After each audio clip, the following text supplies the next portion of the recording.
The video that I'm putting up is mostly unedited because I didn't expect it to be so long. It's gonna run into the 30-minute length, and the reason I didn't edit visuals over the top of it is because it would have taken me a good couple of days to do that, and I'm about to leave for 2 weeks for some training, and so I don't have time to edit a 30-minute long video with visuals over the top of it.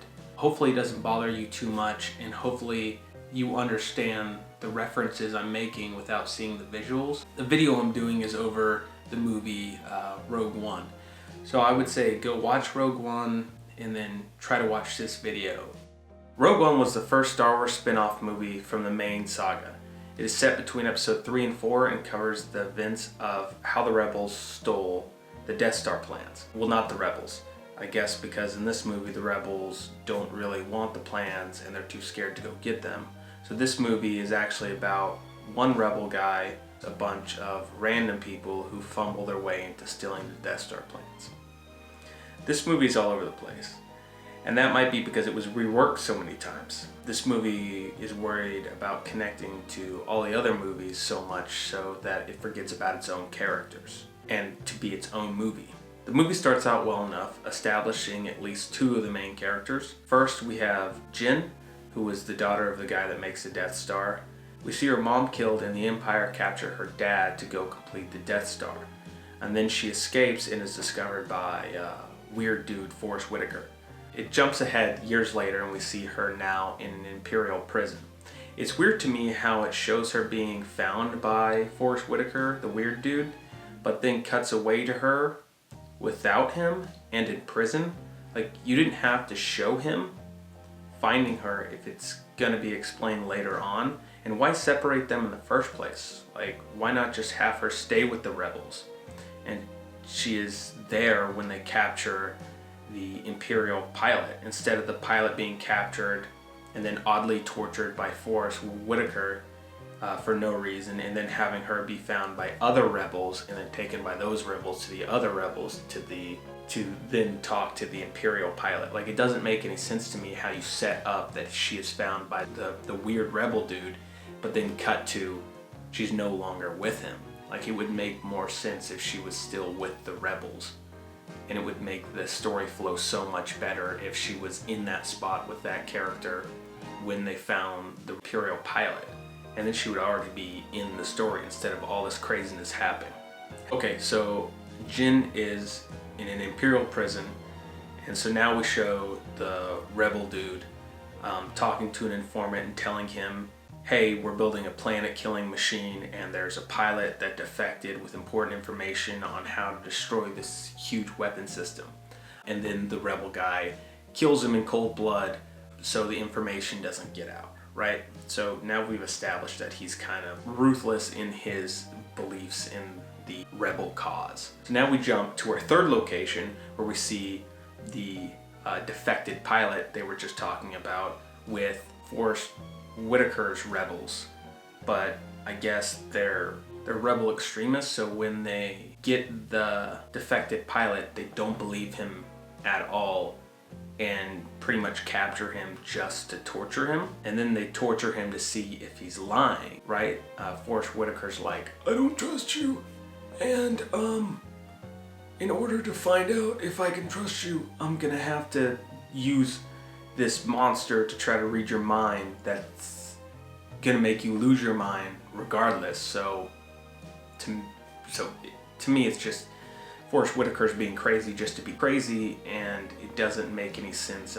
His character doesn't make any sense. His actions don't make any sense. It doesn't make any sense to me why Forrest Whitaker is the way he is in this movie.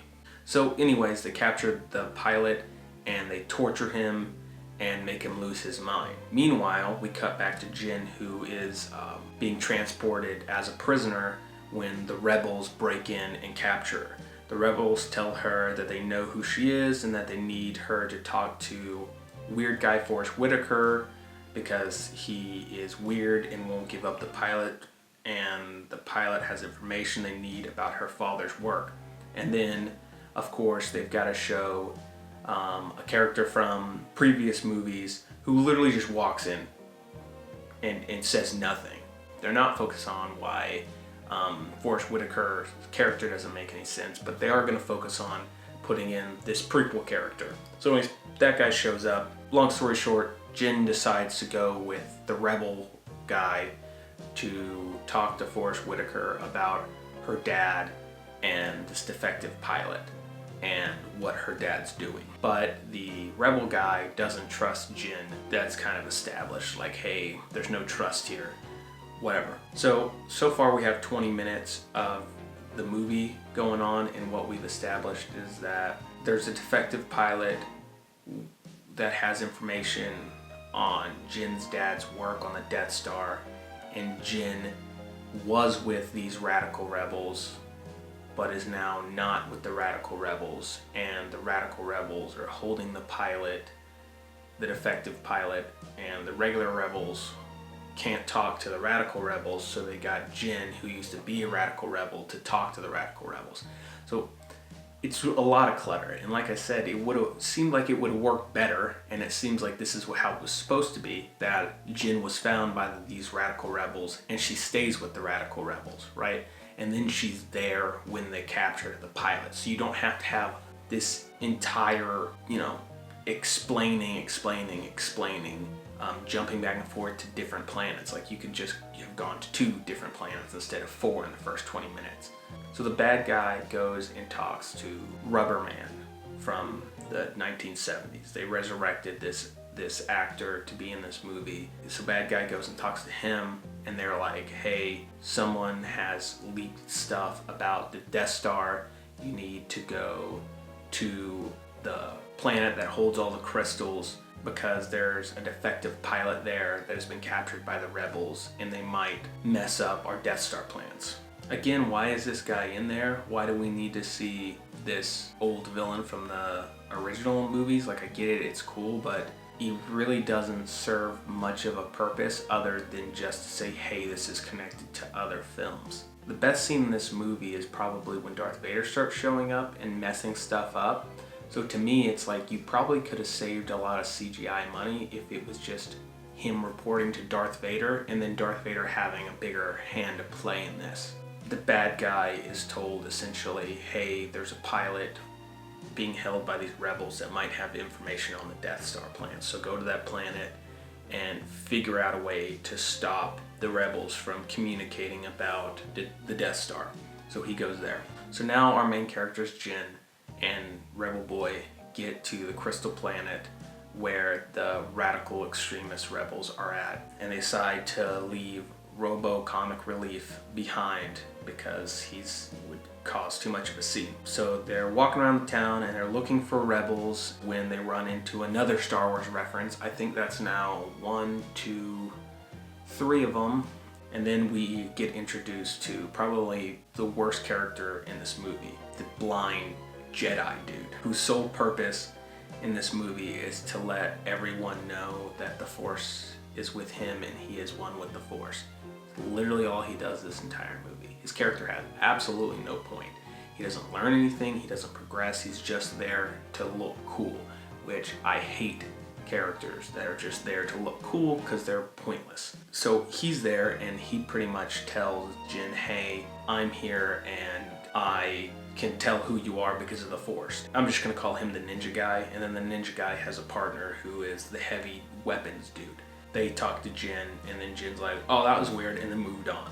So anyways, they end up in the middle of the rebels extremists killing a bunch of the Imperials on the planet, and they get in this giant firefight. The rebels blow the Imperials up, and then Jin and Rebel Boy, they're in the fight for a little bit, and then they try to run away from the fight, and then they get caught by a bunch of stormtroopers, and then Ninja Guy shows up and beats the shit out of all the stormtroopers using the Force. Because we couldn't have a movie about rebel soldiers, we had to have some crazy blonde Jedi in it.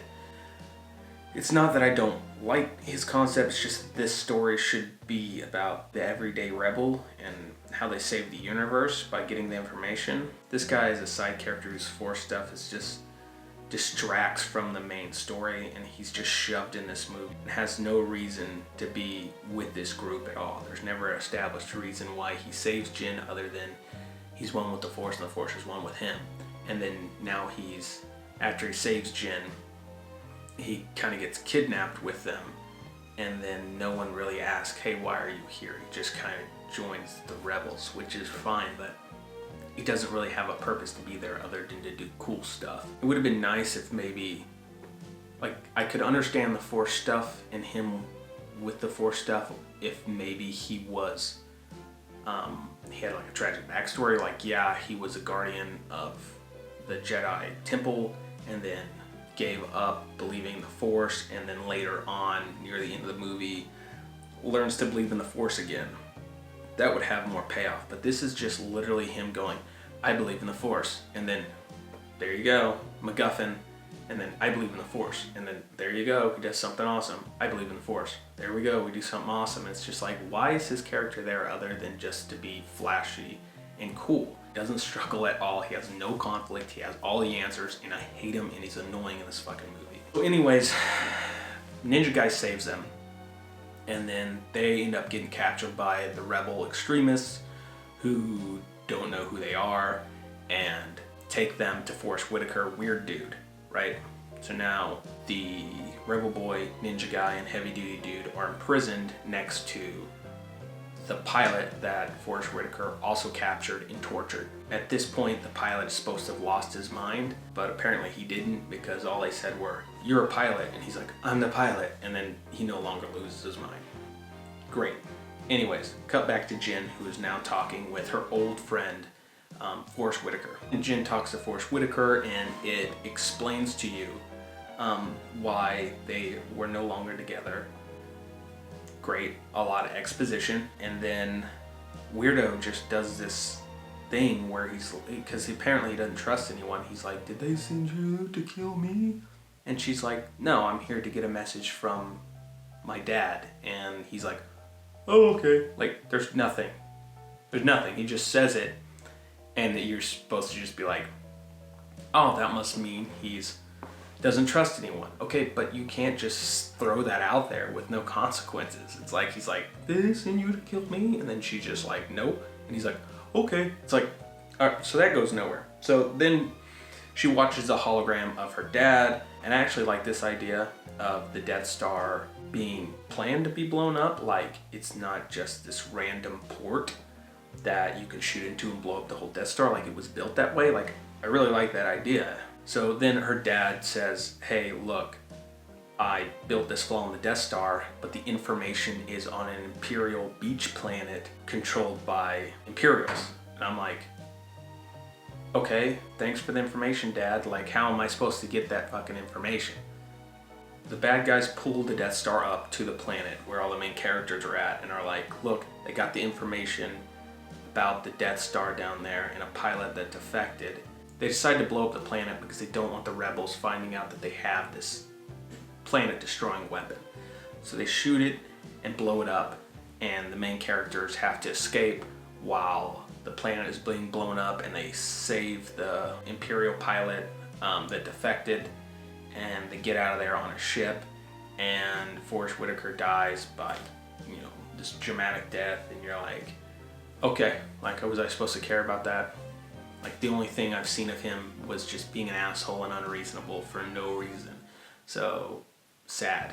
And this goes back to, why do we start the film showing him finding Jin and then separated and then him being crazy, and then you should explain that he's crazy, and then kill him in the ceremonial death? It's like, that doesn't have any weight because you haven't shown me that I should sympathize with him at all. You've just shown me that he's batshit crazy.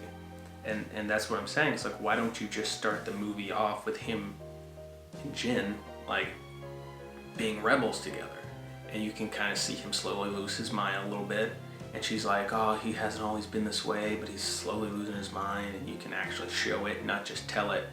And then they capture that rebel, or the Imperial pilot who's like, I have a message from Jin's dad. And Jin believes it, and he doesn't. And there's a lot of conflict there. The rebels show up and are like, hey, look, We heard about that pilot. We need to talk to him. And Forrest Whitaker's like, no way, Jose.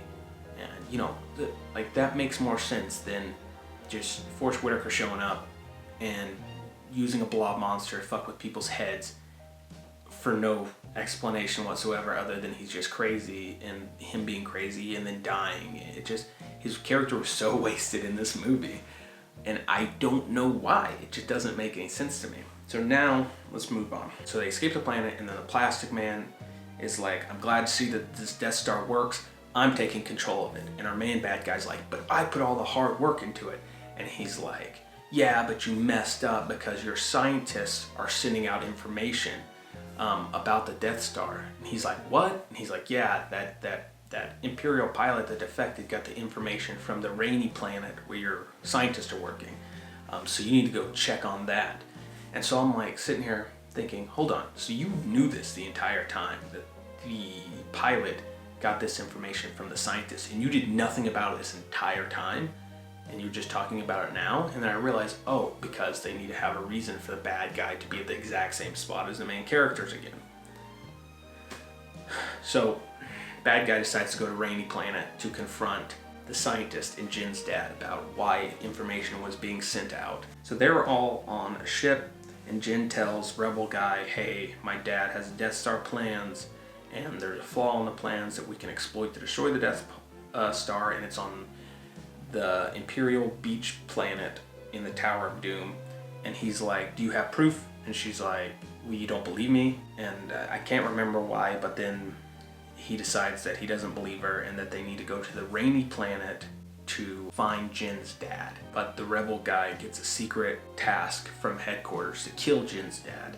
And so they're going to that planet, and Jin wants to find her dad, and Rebel Boy wants to kill Jin's dad in secret, and everyone else is just literally there for no other reason than they just got picked up on the ship. So they land on the planet, they crash on the planet, they can't talk to the Rebel headquarters to tell them they crashed on the planet. And so Rebel headquarters is like, hey, we can't get in communications with them. And one of the Rebels leaders decides to send pilots to go just blow up everyone on that planet and to kill Jin's dad. Rebel Boy decides, well, they've crashed, he's still got to complete his mission to go kill Jin's dad, so he's like, hey, I'm gonna leave to go scout the area out and find a new ship for us to escape. I'm gonna take the pilot with me, because the pilot knows his way around the base. And Jin's like, I'm gonna come with you so I can find my dad. He's like, nah, stay here. And then as he's leaving, Ninja Force Guy's like, he smells like death because the Force tells me. And Jin's like, oh, I'm gonna go out there anyway. So she goes out there to go find her dad. And I'm trying to remember because this is so convoluted. Bad guy shows up and pulls all the scientists on the landing platform outside in sight of Rebel Boy, who has a sniper rifle, and Jin is going around the backside to find her dad. And so the bad guys pulled out all these scientists to question them, and Jin's dad to question them, and then he gets Jin's dad to admit that he did something wrong, and then he shoots all the scientists and is bitching at Jin's dad. Jin sneaking up to save her dad. Meanwhile, Rebel Boy has a sniper rifle pointed at Jin's dad, and then suddenly grows a heart and decides not to shoot Jin's dad, which makes no sense because we saw already that he was a cold-blooded killer, right? He killed his own informant for the cause. But now he's not going to kill Jin's dad because he spent one day with her, and it's established that he does not trust her or like her very much at all. So this makes absolutely no sense other than we had to have some reason why he doesn't kill him. So anyways, he pulls back a sniper rifle and he's like, I can't do it. And then Jin sneaks up, and before she can get to her dad, the rebels show up in their fighters and blow up the landing platform, sending Jin's dad flying. And Jin runs up to her dad and is like, Dad, I love you. And he's like, I love you too. I haven't seen you in forever, man. Hey, go get those Death Star plans.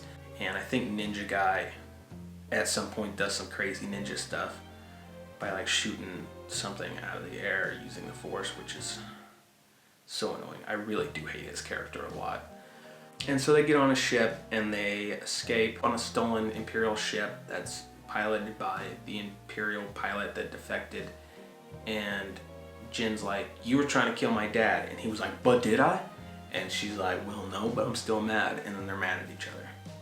Cool. Meanwhile, bad guy has to report to Darth Vader because the planet where the scientists were at got attacked by the rebels. And he's pretty much like, hey, Darth, keep me on this mission and keep me in charge of the Death Star and I'll make sure nothing else goes wrong. And then Darth Vader chokes him and then says a pun, which is like, don't choke on your aspirations. And which, okay, that's not the best way to use Darth Vader. Great. And so bad guy decides to go to the beach planet to make sure that Jin's dad didn't send out any information about the Death Star. Meanwhile, the group gets back to the rebels and tell them, hey, there's a Death Star and we know where the plans are at. They're on a rebel beach base.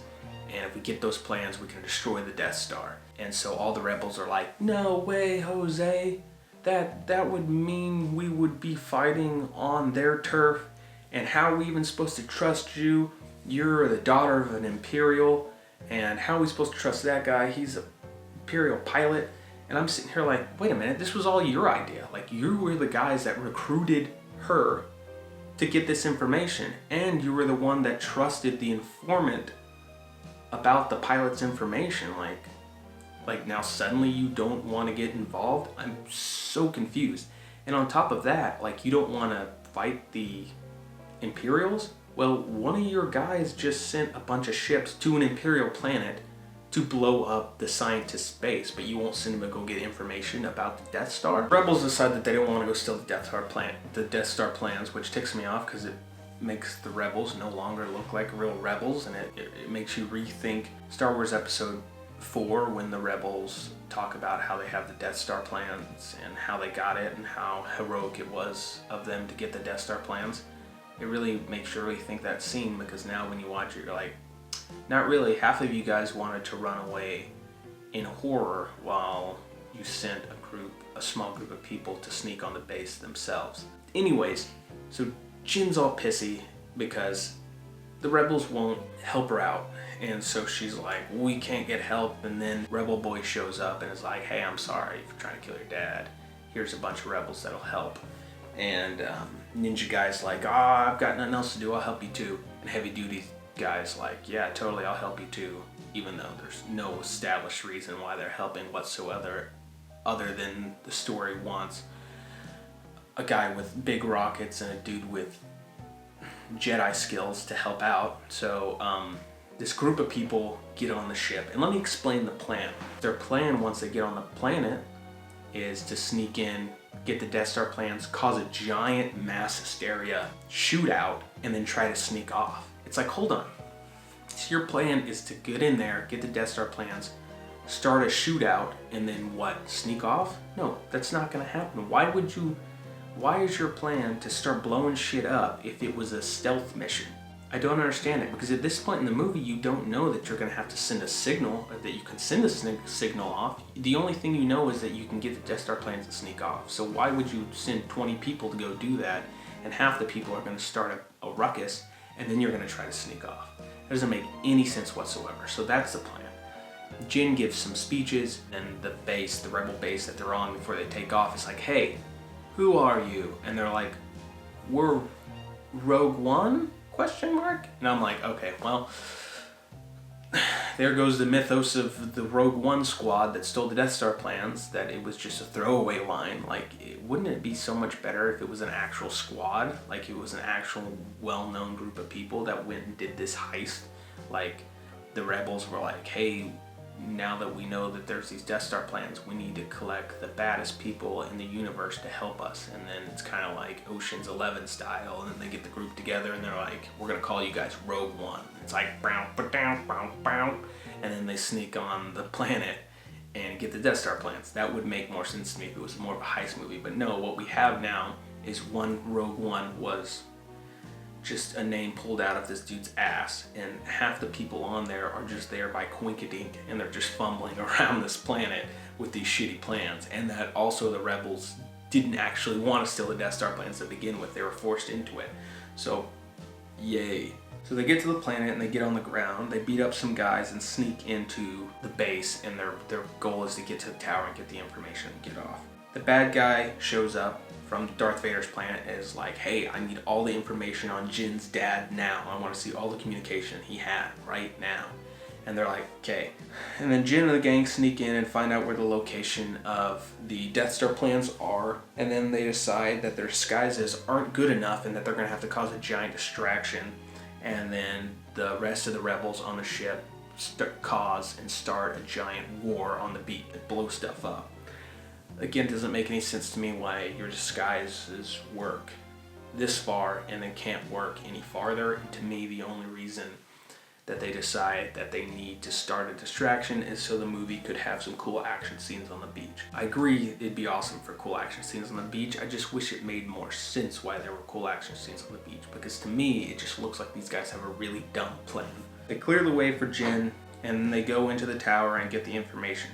Once they get the information, the bad guys detect that somebody's got the information, and it makes the main bad guy think that someone is after the information, so he goes down to the tower with his black death troopers, and then Plastic Man up in the Death Star is like, hey, someone's got the plans, send for Darth Vader.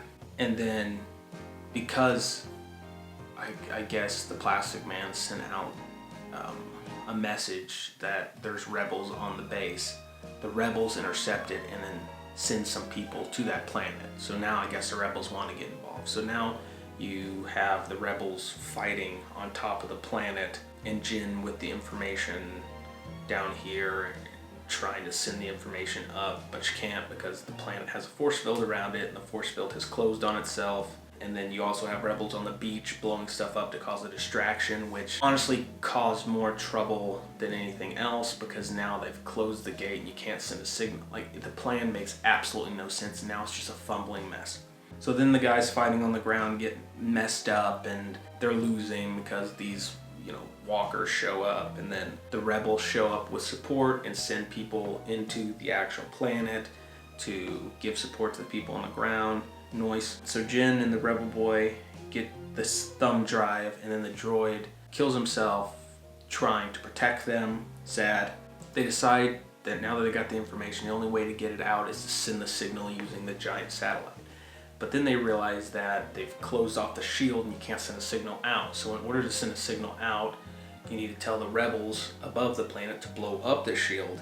And in order to do that, you need to tell the pilot, the Imperial pilot that's been helping them, to send a smaller signal out to tell them to blow up the shield. So they tell the pilot to plug into the mainframe and pull the master switch in order to send a signal through the shield. And so he plugs in the cable and then tells the ninja Jedi guy, hey, is there a master switch out there? Pull the master switch.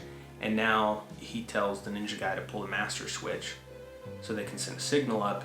He's killed. So the pilot gets killed unceremoniously by a grenade. I don't know why. Maybe because they didn't have any more use for him. And so now has to pull the master switch to send the signal up so that they can destroy the shield, and then Jin can send another signal to them with the Death Star plans. The ninja's like, I gotta pull this master switch, but I'm pinned down by these black stormtroopers. So then he decides that he needs to believe in the Force really hard and walk into live fire to get to the master switch, and the whole time he's like, I'm the Force is one with me, I believe in the Force, blah blah blah. So it's like this dramatic moment where he walks through enemy fire and the enemy can't hit him, and then he gets to the master switch and they get shot. And I'm sitting here thinking, I don't know if I'm supposed to be excited about this moment because he's been going the entire movie doing this exact same thing. So this isn't a new phenomenon. So I see you're trying to build suspense. In order to have suspense, you have to worry about a character. I'm not worried about this character because he's been doing this stuff this entire time. So anyways, he pulls the master switch, and then heavy duty guy sees him die and decides to go out and shoot all the death troopers and believe in the Force really hard too. And he does, and then he dies too. So now all the characters are dead except for Jin and Rebel Boy, who are now climbing up the tower because the Rebel fleet got the signal that they needed to destroy the shield, and so they're working on that. And so they decided to climb the tower to plug in the information to send the signal up to the Rebel fleet. But then the bad guy shows up and he shoots Rebel Boy, and Jyn escapes and gets to the top. And then she's putting all this stuff together when the bad guy takes an elevator up and is like, "I caught ya. Who are you?" And she's like, "I'm Jyn Ursa, daughter of what's his name, and I'm gonna destroy your Death Star by sending these plans." And I'm sitting here going, hold on, the bad guy got you by gunpoint, and you have no idea that you're about to escape the situation, and you have not completed your mission yet, so why are you telling him who you are? So he can shoot you and stop you from doing what you're doing? Dumb. And so anyways, her boyfriend shoots him in the back because he's alive, and they send the signal up, and they get the signal. The Rebel fleet got the signal because they destroyed the shield by doing a lot of cool badass shit that I actually really liked. And they get the signal and they're like, "All right, skippity scoppity, let's get out of here." And then, no, Darth Vader shows up and fucking destroys one of their ships. The bad guys and the plastic guy and the Death Star's like, "You know what? Fuck it, blow up the entire planet." And then he shoots a fucking beam down there and to blow up the base, and the main characters die from this fire. And you're like, cool, in the movie, right? Main characters are dead. No, because this movie's main focus is connecting it to all the other movies, so we've got another 20 minutes. The rebels are like, we gotta get out of here, we got the Death Star plans, and so they're trying to give it the Death Star plans to the ship that Leia's on, and then they get intercepted by Darth Vader, who fucks them all up in the most spectacular way possible. And then it ends with Leia being like, "We have hope," and then she flies off, and then later gets captured, and that's the end of the movie. The thing that ticks me off most about this movie is that it's so focused on being a direct prequel to Episode 4 that it doesn't focus on the characters whatsoever. And you can see that in the end of the movie when they don't end it with the main characters, that they have to end it with all the familiar things. Like, people didn't come in this movie because they wanted to see the familiar things. They came to this movie because they wanted to see, oh, how were these Death Star plans stolen by these rebels? I really want to see this Rogue One unit steal these plans. Instead, we just got cameo after cameo after cameo, weak characters, random characters. It's not even rebels. Most of the Rogue One team, the Rogue One team was just a throwaway line, and then most of the team was just a bunch of random people that really weren't supposed to be there in the first place. A cluttered mess for the sole purpose of having fan service the entire movie and not focusing on the main characters.